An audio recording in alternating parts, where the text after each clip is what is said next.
Director Chief William Swan of the Office of Emergency Management at Nashville Fire Department and Dr. Michael Caldwell, Director of Public Health, are here to help answer your questions. We'll now begin with Mayor John Cooper.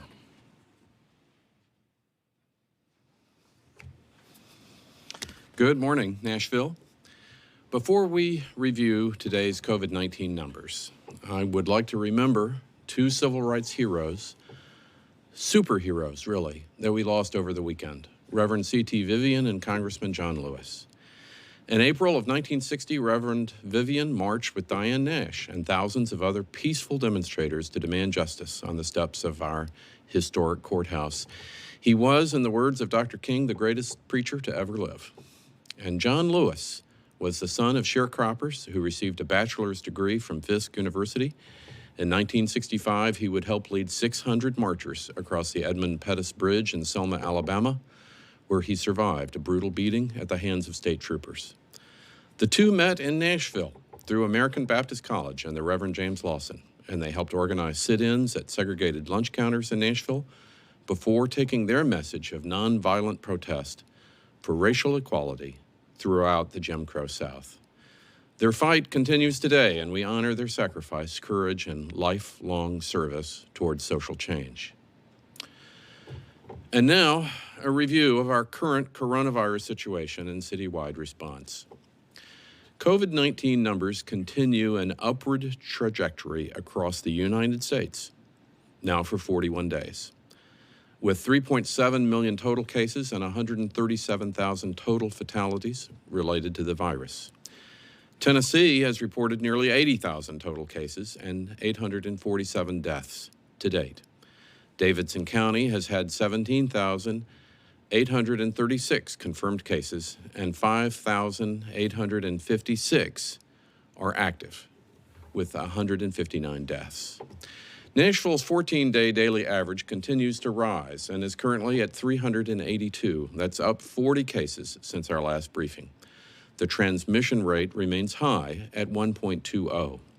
We currently have 21% of hospital floor beds available and 21% of ICU beds available, which are slightly above our target of 20% for both metrics.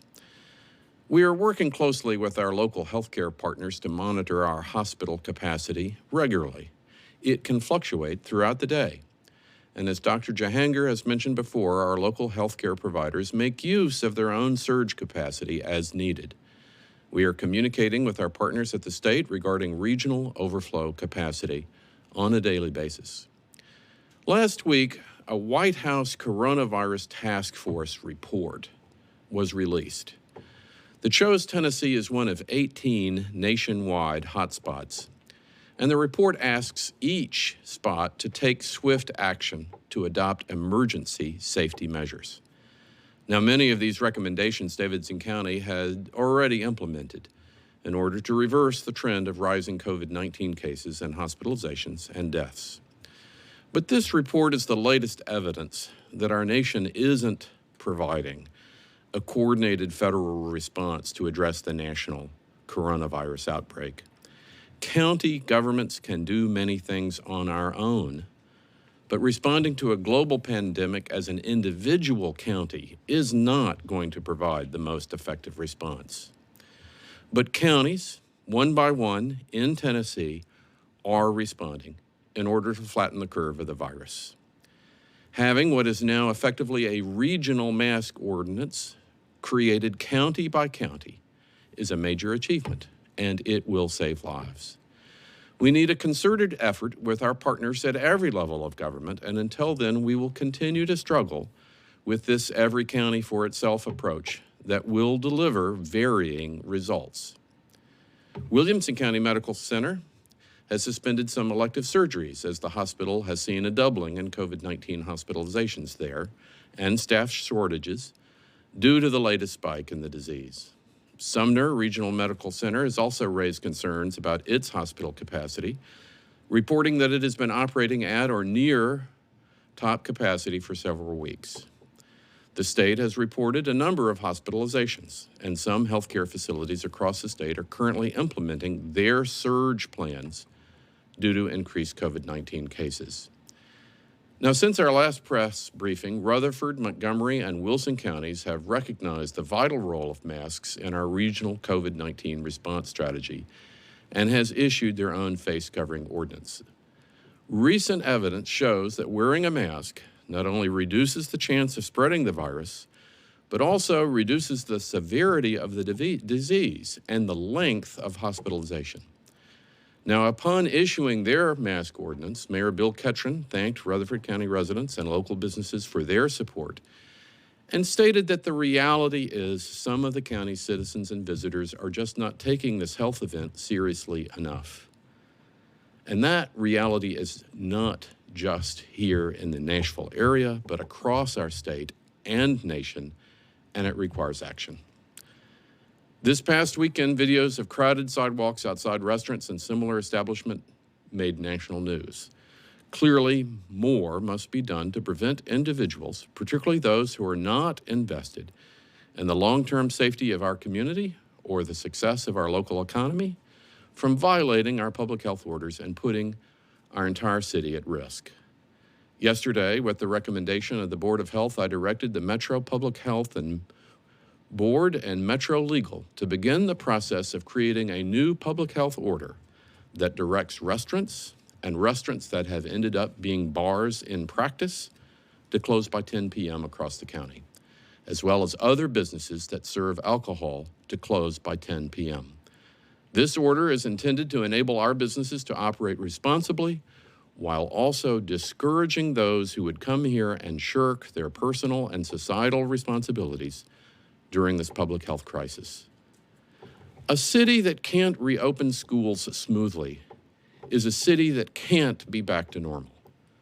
The parents of more than 100,000 children and the children themselves need Nashville to break the spread of the disease, and we must use the tools we have to get that done. If we have to tell 100,000 children to stay home, we can tell public facilities to close early. Similar ordinances are currently in place in California, Colorado, Florida, Illinois, Kansas, North Carolina, Oregon, and South Carolina. And the order is expected to be in place by this Friday, July the 24th. In the meantime, amended order number 9 stays in effect, which closes all bars and limited service restaurants through the end of the month to help stem the tide of rising cases. This action was also recommended in the recent White House Coronavirus Taskforce report. Additionally, all transportation vehicles under the Metro TLC Authority, including pedicabs, pedal carriages, and limousines, will also be closed until at least July the 31st. The crowded and close contact settings facilitated by these types of businesses contributes to our public health crisis.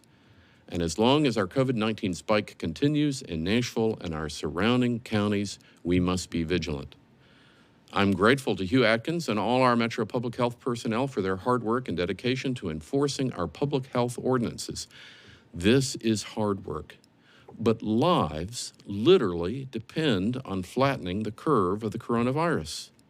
Let me be clear, no one is above the law, and no one is exempt from following the law, regardless of your intentions. We are facing a public health crisis unlike anything we have seen in our lifetimes.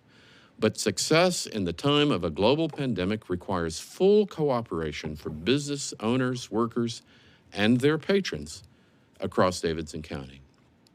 Remember, Nashville, don't share your air. If 8 out of 10 Nashvillians carefully follow Metro's face covering order, we can avoid reverting to earlier phases in our roadmap and restore our local economy. When we mask up, our cases will go down, and we'll be able to move forward on our roadmap to reopen Nashville. Ultimately, it's our responsibility as Nashvillians and neighbors to wear masks in public places to keep ourselves and each other safe. And please stay mindful of the 3 C's, which presents us with a much higher risk of virus transmission: closed spaces, crowded places, and close contact settings. Any Davidson County resident or small business owner who needs a mask can receive them by visiting the Lentz Public Health Center Monday through Friday from 9 a.m. until 3 p.m. You can learn more about our mask ordinance and how to comply with the order at covid19.nashville.gov. And this morning, I want to welcome Dr. William Schaffner, Professor of Preventive Medicine and Health Policy at Vanderbilt University School of Medicine.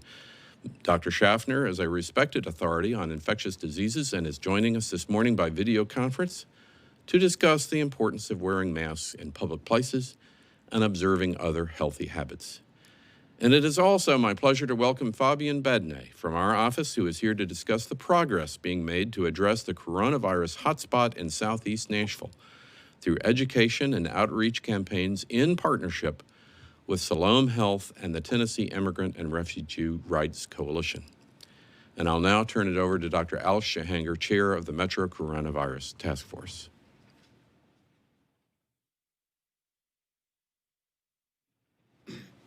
Thank you, Mayor Cooper, and good morning, Nashville. Here's the latest on coronavirus in Davidson County. We now have 18,056 confirmed cases. That's 1,977 new cases since our update on Thursday, and 240 since our update yesterday. There are currently 5,638 active cases, and that's up 456 since Thursday. 68% of all confirmed cases, or 12,278 confirmed cases, have now recovered. Since Thursday, 8 Nashvillians have died of COVID-19. 155 Nashvillians have now died as a result of confirmed COVID-19. And the mortality rate for our city is 0.85%. Our rolling average is 371 new cases per day, and that's up 31 cases since Thursday. 23% of ICU beds in our region, as well as 20% of hospital beds, are currently available. 214 people are currently hospitalized in Davidson County hospitals with COVID-19. 1 week ago, that number was 199. This means that about 10% of patients in Nashville hospitals at this moment are there because of COVID-19. Now, there's been a lot more interest in hospitalization numbers, especially when you're starting to see hospitals at near capacity in other states. So I wanted to dive into this a bit today. Hospital capacity is a very fluid metric. All of our hospitals have surge capacity that they use in the normal ebb and flow of hospital administration. Sometimes in a very busy flu season, the hospital capacity could get down to the single digits. But COVID-19 is different for many reasons. In the US, the average stay for a COVID-19 patient is 11 days for survivors and 15 days for non-survivors, according to a recent study out of UC Berkeley and Kaiser. For comparison, the average length of stay for pneumonia in the United States is 5.4 days. This means as more people are admitted for COVID-19, there will be less hospital beds because they will be occupied for longer periods of time. We must ensure that we have the capacity available to take care of our COVID-19 patients along with other conditions like cancer or cardiac issues and similar diseases that will have a worse outcome if care is delayed. But it's not just the physical beds available that impact hospital capacity. You also have to take in consideration the staff needed to take care of the patients in those beds. As the virus spreads in our community, nurses, doctors, and therapists will become infected, and they won't be able to take care of and provide care to those that need it. And this could possibly lead to hospitals having to close some beds that they cannot staff. Right now, our hospitals are keeping up with the demand. Our hospital capacity is remaining steady, even with the new cases. But that doesn't mean we can ease up, and we still need you to wear a mask and socially distance. While we are steady, our doctors, our nurses, and our hospital workers remain on the front lines fighting COVID-19 and taking care of patients every day. For months, they have met these challenges. It hasn't been easy at all, and they deserve our gratitude, just like the essential workers in our grocery stores and all the other things that we need to get our life going.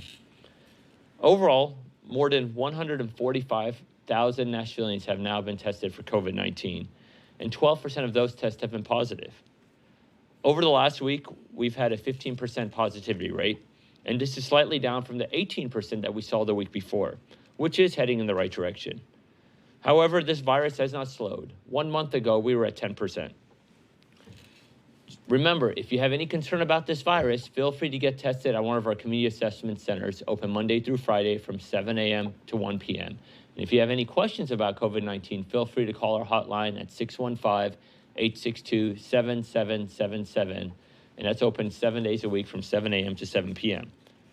Finally, you are seeing more and more businesses, both nationally and locally, requiring customers to wear masks. I appreciate that they are valuing the health of their customers and employees. Please support businesses that work to keep you safe and don't support those that don't. We have a mask mandate for everyone who goes out in Davidson County. And as the mayor said, many of our surrounding counties are doing the same. I'm grateful to our area businesses as well as our neighboring counties and their mayors for listening to our plea for a regional approach to masks. It's going to take all of us in the region working together, looking out for each other in order to stay safe. Thank you so much for your attention, and I'd like to turn it over to Dr. Schaffner from Vanderbilt. Mayor Cooper, Dr. Jahangir, Mr. Bedney, Chief Swan, and Dr. Caldwell. It's always good to be with you, standing strong against the COVID virus. Everyone listening knows the basics. The COVID virus is a highly contagious virus that spreads from person to person efficiently through prolonged personal contact, both indoors and outdoors. You know that at least a third of these infected, perhaps more, are completely without symptoms or have only minor symptoms. Such persons are efficient, if unknowing, dreaded spreaders of the virus. The more the virus is spread, the more likely it will be spread to older persons and those with chronic illnesses, the very persons who will suffer severe disease, need hospitalization, and risk dying of COVID infection. Therefore, we need to curb the spread in order to prevent these serious outcomes, which brings us to masks and face shields. Remember asymptomatic spread. You and I can feel perfectly healthy, but we could be infected and not know it. In order to interrupt such spread, we must all wear masks. They protect others, and they also offer protection to the person wearing the mask. We need to do this at any time that we are around others outside our homes. Please, don't work hard to figure out when you do not have to wear the mask. Better to wear it. You will signal to all who see you that you are with the program. You respect others by wearing the mask, and you demonstrate community solidarity. We're all in this together. Please, do not be coy and clever and wear thin face coverings such as a light scarf or a crocheted mask. They do not work, and they do not respect others. Let me address some of the nonsense on social media that masks interfere with breathing, that they will not let in enough oxygen or let out carbon dioxide, the bad air. That's nonsense. Masks do not impede your respiratory function, your breathing function. Yesterday, I had the privilege of addressing new Vanderbilt medical students on their very first day of class. It was a privilege, and it was, yes, surreal. We were in a larger than usual lecture hall because all the students were spaced out, social distancing. All of us wore masks or face shields. Yes, it was odd, different from the way I've been lecturing for 40 years. But we made it work. We all adjusted to COVID because COVID obliged us to change. We all need to change and to do these things in order to flatten the curve and reduce transmission of the virus. We can do this together, for ourselves and for each other. Wear masks. Observe social distancing. Avoid crowds of any kind, professional, recreational, and reverential. The virus does not care. It loves to spread in crowds. It's the new normal. We're in this all together. Thank you. Let's all participate. And it is the new normal. It will be that way for the foreseeable future. There's no quick fix. So let's all join in to protect ourselves and others. Thank you very much. Wear the mask. Thank you, Dr. Schaffner. I'd now like to introduce Fabian Bentner from the Office of the Mayor.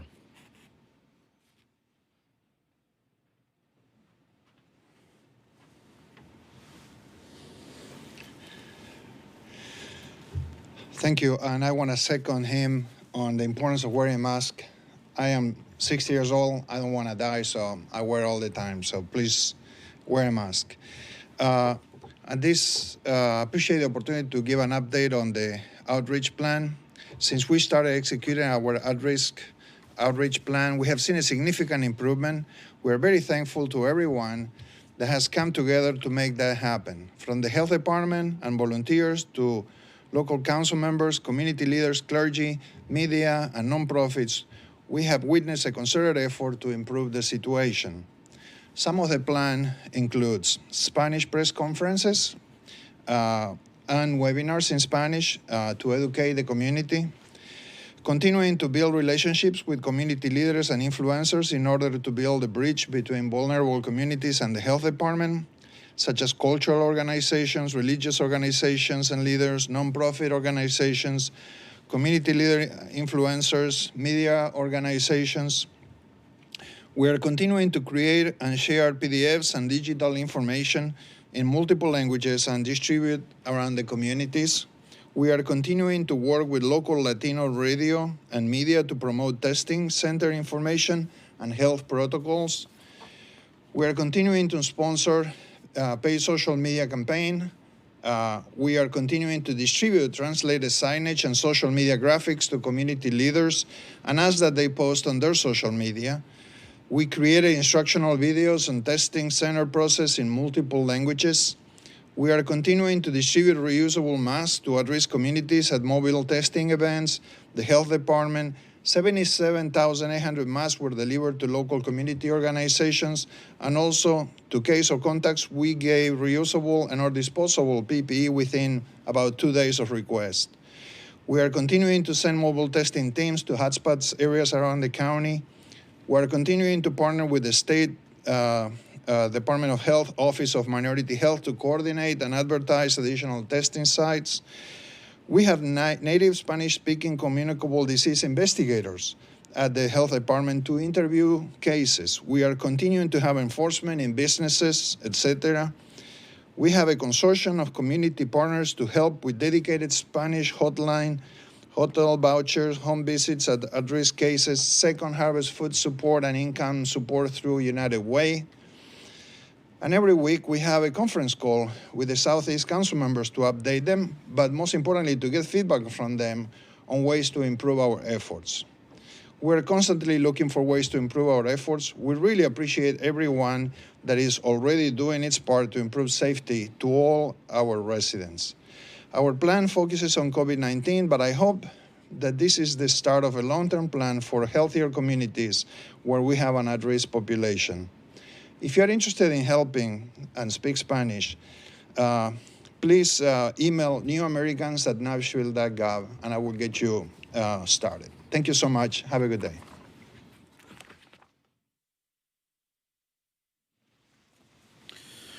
Thank you, Fabian. We'll now begin taking media questions, starting with Julia Palazzo at WKRN. Julia. Thank you, Chris. Good morning, everyone. A few questions. Mayor Cooper, were you surprised that 0 citations have been issued? Do you believe that police are not doing enough to enforce the mask mandate, especially with the crowds over the weekend? Also, we spoke with one bar owner who was curious, wondering if, the businesses that are being forced to close, is the city doing anything to help with city bills and taxes? He told us that it's going to be difficult to make a profit at this point for 2020. And Dr. Caldwell, the Nashville Convention and Visitors Corporation, told us they're working with your department to find the next level of enforcement. Do you know what that next level might look like? Thank you. Thank you, Julia. Mayor Cooper. Thank you, Julia. The bar owner that you mentioned, and all owners, all business owners in Nashville, boy, it is in their interest more than anybody else to get people to wear masks, to socially distance, to stop the spread of the disease. The economic problems generated by this are intense, and we will need all the help that we can muster to help everybody. But the trick, the important thing, the vital thing is to get right with public health protocols and flatten the spread of the coronavirus, and then we can move on in our roadmap. We will all suffer. Let's make the suffering as short as possible. Prolonging the suffering is not a good strategy for our city. As for 0 citations, we are trying to encourage the public, the population, that it is not up to the public health department or to the police to catch people. It is up to the public to expect a level of safety from each other. We cannot cite our way out of this disease. We just can't do it. Now, we can try to be fair and we can point out to people, but primarily this is about education. And when the public understands that if 8 out of 10 people start wearing masks, it not only limits the spread of the disease, it is materially effective on the people that have the disease in a shorter hospitalization and a lower fatality rate. This is one of the few tools that we have, but it is an effective one. And look at Europe. Right now, they are reopening. We are not. We were both at about the same levels a couple of months ago. They are now basically back to normal if you look at the disease rate, and we are 4 or 5 times what we used to be. So it can be done. We just have to do it here.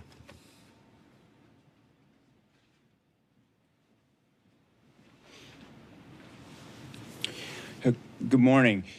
We continue to explore options for enforcement with a variety of partners throughout the community. Those get looked at and discussed not only here locally, but regionally as well as nationally.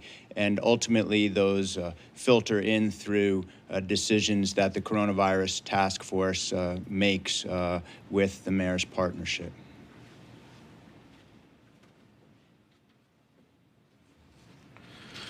Harriet Wallace at Fox 17, you're on the air. Yes, good morning. I've got a couple of questions for Mayor Cooper. Mayor Cooper, my first question is, you've issued, between you and the health department, have issued a number of directives for businesses in the Broadway area, but yet we continue to see people gather, not social distance, not wearing masks as you've ordered, and is now in place by law. Is it time, have you all considered a moment where you would close Broadway area, period? We've gotten a lot of comments and people asking us, and we're wondering if that is on the table. My second question, we now have, because of the requirement for masks, we now have some businesses that are choosing to close on their own. Your thoughts about them closing, risking making revenue and likely further compounding the financial impact of the pandemic? Thank you. Thank you, Harriet. Mayor Cooper. Well, thank you, Harriet. By 10 o'clock, starting on Friday. By 10 o'clock, starting on Friday. This is enough notice for people to adjust their plans. We always said that we were going to learn from this and adjust as we're going along. This seems to be a critical adjustment that is required. But let me have a message to all the owners, all the businesses. People that are keeping you closed or not letting you open on normal hours are the people who are not wearing masks and not complying with social distancing. It is not the public health department. It is the behavior of people not doing what they should. Every owner of every business needs to go on the street and tell people to wear masks so they can be open on normal hours. That's an important thing for the public to understand. It is not the government doing something to them. This is us keeping each other safe, and when we can reopen successfully. It's a simple message. I hope the media makes that clear to people. If you have a business and you are hurting, go out and tell people to wear masks. Go out and do what you can to lower the spread of the disease, keep people out of the hospital from crashing our healthcare facilities. And as I said earlier in my remarks, 100,000 children should be enough to have people respond. If 100,000 children can't go to school, what are we doing having business as normal, right? We can do it.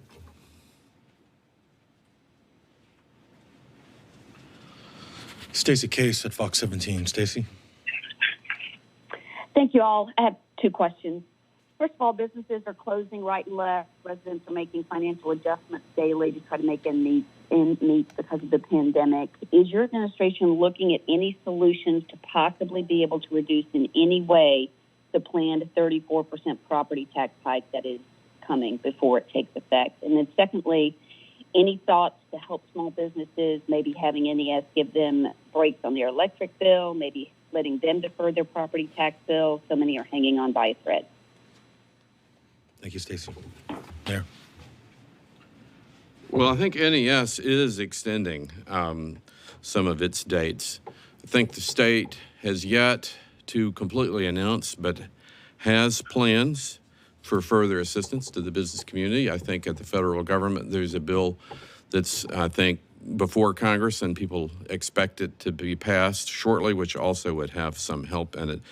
As the property tax rate hike, as unfortunate as that is, it is necessary. I'm proud of the council for showing the leadership that's required in this difficult time. Most everybody complains about politics and politicians never showing any leadership, not being willing to do the hard thing that is necessary. Well, this is a case where everybody did the hard thing that is necessary, the hard thing to keep us functioning as a city. And the 34% tax increase is simply returning our tax rate to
with our long delays that we're having. So anything that helps us get our results back quickly, I'm in favor of. That the FDA, I believe, just approved the first pool testing just a few days ago. So hopefully we'll have it soon. Thank you. Thank you, Nancy. The curfew, all tools have to be on the table. While you have 100,000 children at home, we're going to explore everything in order to get our city back to normal. But it's important for people, for residents and tourists to realize Nashville is not exempt from the virus. You can't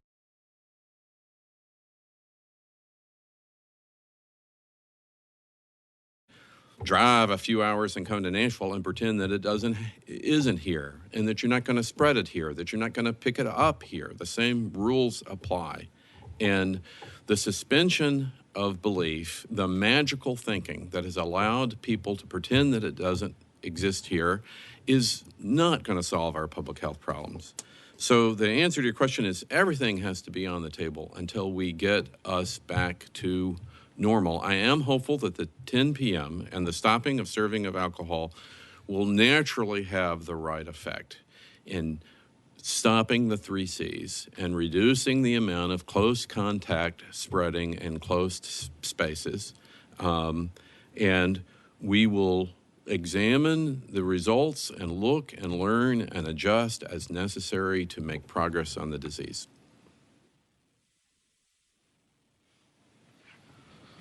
Brett Kelman at the Tennessean. Good morning. I have some questions about the nuts and bolts of this order. Will this affect things like restaurant takeout after 10 p.m. or drive-through restaurants after 10 p.m.? Basically, specifically what will be closed, and if anything, what restaurants will be allowed to serve after 10? Dr. Jungier.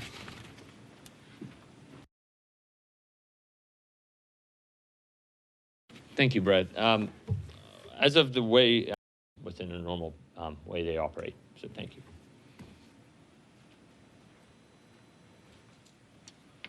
Our last question this morning is from Yen Jung at the Tennessean. Good morning. If the new order is not effective and crowds continue to persist after 10 p.m. on Lower Broadway, what will the city do? And it's been mentioned that education is the primary task with mask enforcement, but the mask mandate was signed on June 28th. I'm curious why it took until July 14th for flyers and warnings to be handed out in public. Thank you.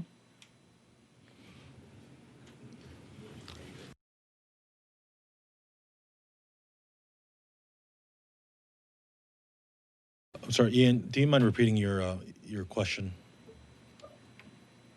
The second part of your question. I hear you, but I don't know if you asked to repeat. My first question is, if the new order is not effective and crowds continue to persist after 10 p.m. on Lower Broadway, what will the city do?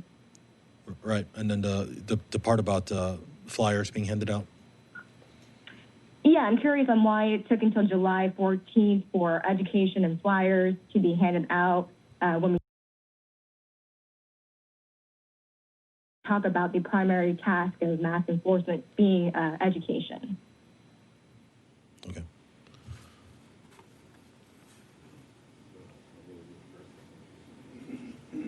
Mayor Cooper. In answer to your question, if this is not effective, we will keep trying. We will adjust with the tools that we have. We would have preferred a national response, a national set of practices that made it easier, but we are evolving in Tennessee a regional path, county by county and then by the region, and the disease gives us a report card every day. So we can learn from that to improve. Every day we're graded, frankly. And we have not liked the grades that we have received, and so we're going to adjust until we're going to be able to be successful in this hardest of all classes for a city.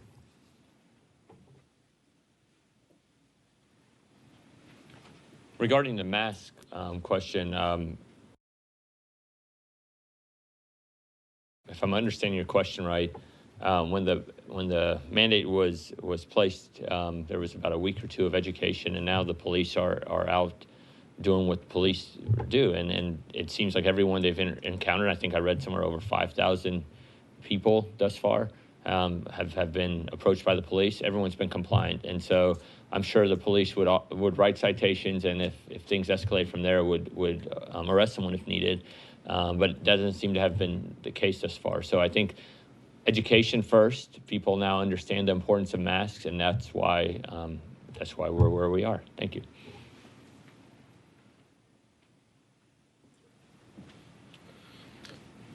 Ian, the latest number from the MNPD is 6,138 verbal warnings. Those are all the questions we have this morning. I'd like to thank Dr. William Schaffner from Vanderbilt University School of Medicine and Mr. Fabian Bentner for joining us this morning. The next scheduled Metro COVID-19 press briefing will air on Thursday, July 23rd at 9:30 a.m. Thank you for joining us. This concludes today's event.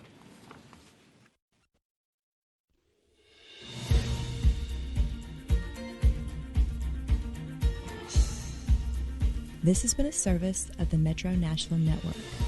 If you would like to see this presentation,